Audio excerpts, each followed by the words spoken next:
Jew's house because I'm more likely to find jewelry. I've never heard that I one. want to know something that I have seen, and this happens. I mean, these are things that I'm not going to give you specifics on it. You get a bunch of guys. They decide they're going to go and they're going to get drunk and they're going to go and they're going to lynch somebody, and we've had that happen right here in our own Senate districts, where somebody's gotten dragged behind a pickup truck because somebody thought that was a hate crime. And when you got situations, and I know this, where somebody sees somebody that's transgendered, and they decide they're going to get a bunch of their friends and they're going to beat that person into a coma, that's a hate crime. Because there is no other reason for them to actually get into that truck and go out there, and they may be drinking, there may be a lot of other factors involved, but the sole reason of entertainment, their entertainment, was to go and hate on somebody. Okay. So then the answer to my question is that this is a specific type of crime. It should be escalated. Not covered anywhere else. Absolutely. I'm not sure. think so. I'm not sure. I think if you drag anybody behind a pickup truck with a chain, dismembered them going down the highway, that crime is gruesome. It should be punished to the letter of the law, and I don't know that we, so at the point where if we treated the crime, I guess, appropriately, then we would not have to identify the difference between getting dragged behind a truck because a couple of your buddies were doing it and you were a white guy versus 3 white guys in a truck dragging a black guy. Now it becomes a hate crime. The crime's the crime. Well, you're designating hate crime as saying that it somehow ups the ante on the actual punishment associated with the crime. It certainly ups the sensationalism. It does that, but it does something else too, is that hate crime legislation, especially on the federal level, requires the Department of Justice to go in there and review the case that's being executed. So if you say this might be a hate crime, the Justice Department comes in and say, yes, indeed, this might be. That case gets extra scrutiny to make sure that the rights of the person or the victim in the case, whether they survived or not, that justice is actually brought to bear. So should bullying this bullying situation that we have, should that come under that? I agree. Yeah, definitely. Yeah, and we've got new types of crimes that we haven't even defined them yet. Cyberbullying. We don't know how to get our hands around something. And we have a Republican caucus at the state level in the state of Texas that wants to do away with civil rights legislation that people died for.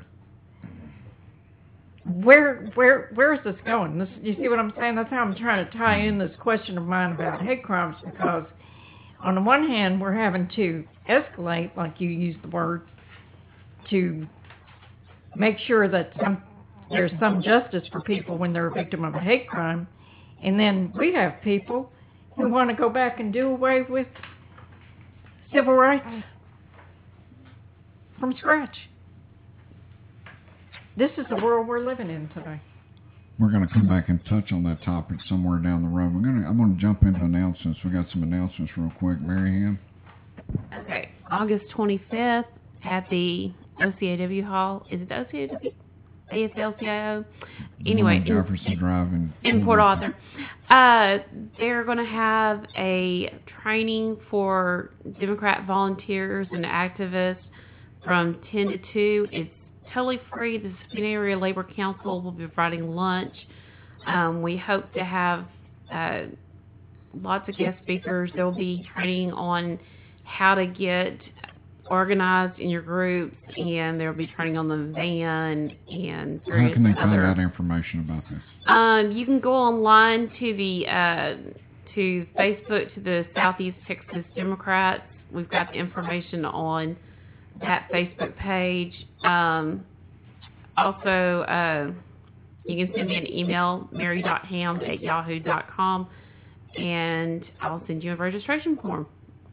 This is for everybody that's in Southeast Texas. Everybody in Senate District 4 and Senate District 3. 4 and Senate District 3. Everybody. I mean, so this is not located just for Jefferson County. No, not just Jefferson County, Newton, everybody. Chambers, Liberty. Henderson, come on down. Yes. Carol. Okay, I just want to say that I had the most wonderful time yesterday in Kingwood, Texas.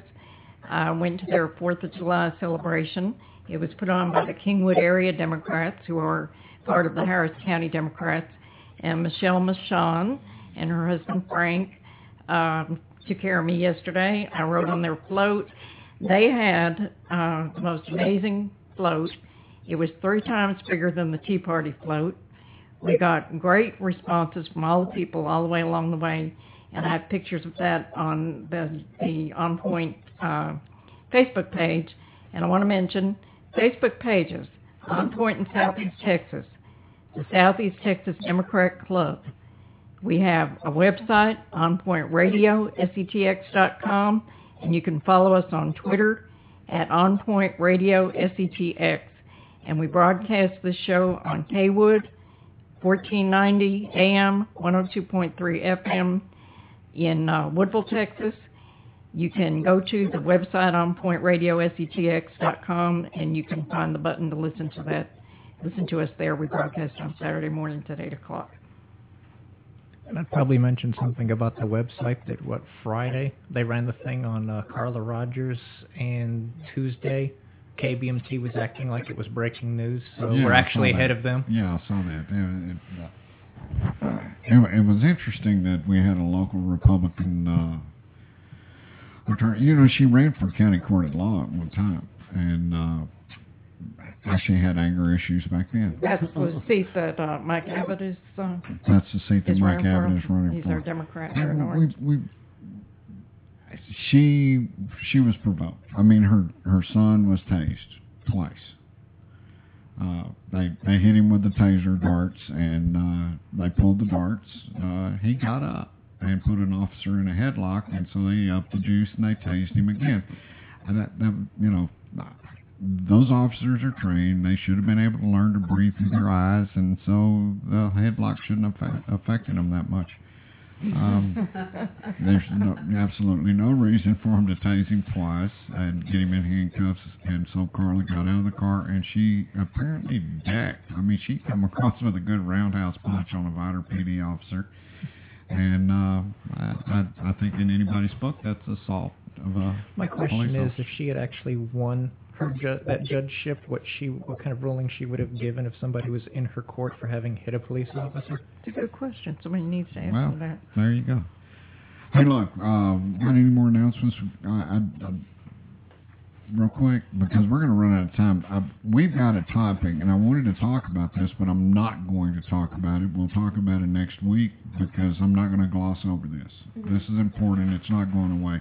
But it gives it's exactly what the Affordable Health Care Act is, what's in place, what people are receiving from this legislation. It was passed by the Supreme Court. The Republican Party has vowed to still put this law to its final demise.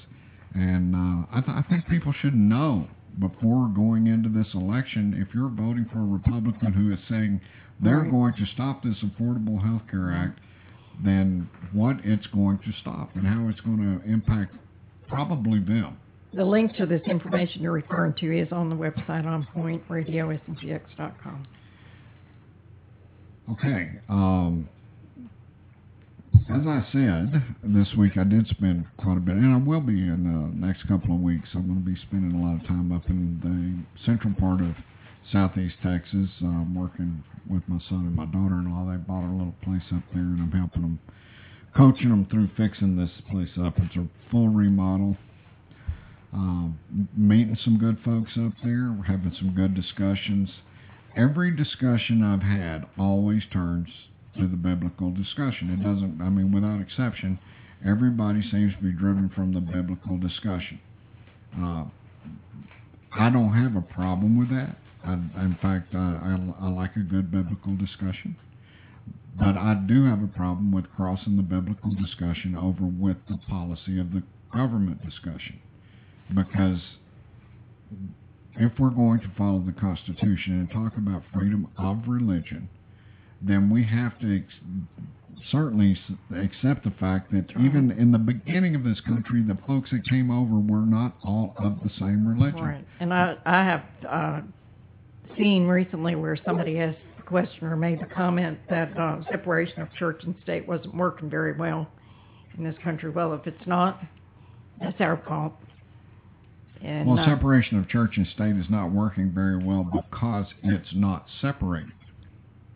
Anytime you have a minister preaching from the pulpit who you should and shouldn't vote for, I believe at that point, document it, use your phone. I mean, obviously this guy's not preaching God's word at this time. He is making a political statement. Just pull your phone up, videotape that, send that to the Department of Justice. They should immediately pull that church's tax-exempt status. If they're going to participate in the politics, they need to get into the political arena and become a political action committee. They don't need to be a church. Mary Cam, you had some personal experience with that? Oh yeah, my preacher actually dared me to turn them in. He basically told me to turn them in. And he also told me that since I was Democrat, I was going to hell. So yeah, but I didn't turn them in because it came to the point where I didn't want my church itself to be in trouble. And the problem is the minister, not the whole church. At least that was my opinion. Right. I don't know. A lot of our people have been leaving All because they're depends on tired who of you want to him. listen to, Mary. I mean, it's a free country. I know it's a free country. I don't go to that church We anymore. don't necessarily have to. Well, you know, I believe that, you know, God is everywhere. You don't have to go to the church to get His word. You know what I'm saying? Yeah. It's funny how we're a political-based show, but many of our discussions go back to religion. Well, it's Southeast Texas. Yeah, the two are intertwined. You They're can't intertwined. They're really absolutely. talk about one. So we do have a problem with separation of church Yeah, we and do. state. And whenever they say separation of church and state isn't working very well, I agree with that because it's not separated. It's like Thomas Jefferson said, it doesn't harm me any if my neighbor believes in one God or 20 gods. Absolutely. That's it. And Thomas Jefferson, he's famous, isn't he? I've heard of him a couple times. Yeah. I think there's a school named after him. Yeah. Okay, look. Now, given that that whole discussion and how it turns back into religion, I do want to talk about Max Martin. He's a congressional candidate on the Democratic ticket in District 36, newly created congressional district. I liked Max, and I'm saying that with an ED on that, Max, if you're listening, because I didn't have a problem with you up until the point that you took this thing to an extremist level. And then you didn't recognize the point of view of Democrats who have been actively working for you and saying, Max, do you really think you want to go there? And you actually came out sounding so Tea Party. We challenged you on that, and you didn't deny it.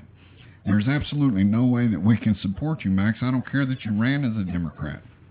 You're apparently not a Democrat.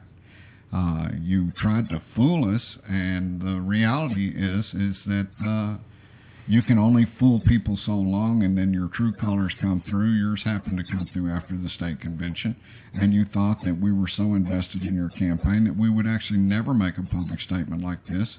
But the fact of the matter is I wouldn't have a bit of problem standing up before the State Executive Committee and saying Max Martin is not a Democrat. He does not represent the values of the Democratic Party.